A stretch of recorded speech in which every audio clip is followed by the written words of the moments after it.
प्रदेश में पशुपालन व्यवसाय लोगों की आजीविका का एक प्रमुख साधन बना है। ऊना जिला में बंगाणा उपमंडल के तहत आने वाली ग्राम पंचायत बुधान के गांव नेरी निवासी नरेश कुमार ने कोरोना संकट काल के बीच गाड़ी चलाने का कार्य छोड़कर पशुपालन का व्यवसाय अपनाया और आज वे बेहतर ढंग से अपने परिवार का पालन पोषण कर रहे हैं। नरेश कुमार का कहना है कि करीब 1 वर्ष पूर्व शुरू किए गए इस व्यवसाय में उन्होंने अब तक लगभग 1.5 लाख रुपए का शुद्ध मुनाफा कमा लिया है। उन्होंने बेरोजगार युवाओं से इस स्वरोजगार को अपनाने की अपील की। पहले मैं ड्राइवरी करता था। मुझे डॉक्टर साहब ने सलाह दी कि आप घर में बेरोजगार बैठे हुए हैं, तो उन्होंने हमारे को बोला कि 1050 रुपये जमा करवाओ, आपको हम सूर देंगे और उनको देख रेख करो और आपको फ़ायदा मिलेगा। तो हमने 2 यूनिट लिए थे पिछले साल। अब हमारे पास 60-65 जानवर हैं, तो हमें बेनिफिट मिला और कम से कम 1.5 लाख रुपए काम करने चाहिए ये, और हम कर ही रहे हैं। बंगाणा के वरिष्ठ पशु चिकित्सा अधिकारी डॉक्टर सतेंद्र ठाकुर ने बताया कि इस योजना के तहत किसान को लागत का केवल 5% खर्च ही वहन करना होता है। इस व्यवसाय में 90% सब्सिडी केंद्र सरकार और 5% सब्सिडी प्रदेश सरकार की ओर से दी जाती है।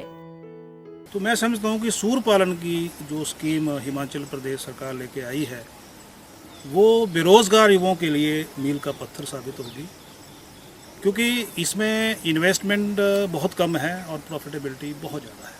तो उपमंडल बंगाणा में हमारी जो भी स्कीम्स हैं, चाहे बकरी पालन की हो, पिग फार्म की हो, पोल्ट्री फार्मिंग की हो, ये सारे हम मिल करके उसको हम इंटीग्रेट कर रहे हैं मिश्रित फार्मिंग की ओर किसानों को ले जाए। जैसे इनको भी हम कड़कनाथ का 1 यूनिट दे रहे हैं, ताकि कहीं ना कहीं से अगर यहाँ से इनकम नहीं है तो वहाँ से इनकम आए, और किसान का जो एक सपना है कि आत्मनिर्भर बनना है, वो आत्मनिर्भर बने। पशुपालन मंत्री वीरेंद्र कंवर ने कहा कि आज बहुत से लोग बकरी पालन, सुअर, मुर्गी और डेयरी फार्मिंग के कार्य से जुड़े हैं। उन्होंने कहा कि विभाग के अधिकारी इसमें पूर्ण सहयोग करते हैं और पशुपालन के लिए शेड बनाने को मनरेगा के माध्यम से भी मदद दी जाती है।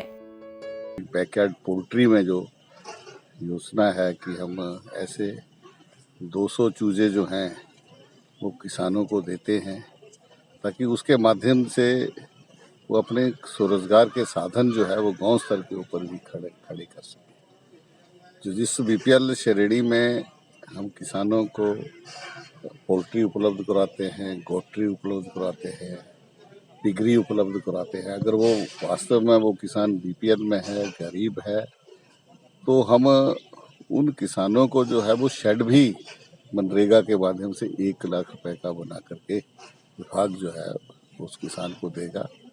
और इसके साथ जनरल कैटेगरी में भी हम 60% अनुदान जो है वो पोल्ट्री, गोट्री और पिगरी के ऊपर जो है तो किसानों को देंगे।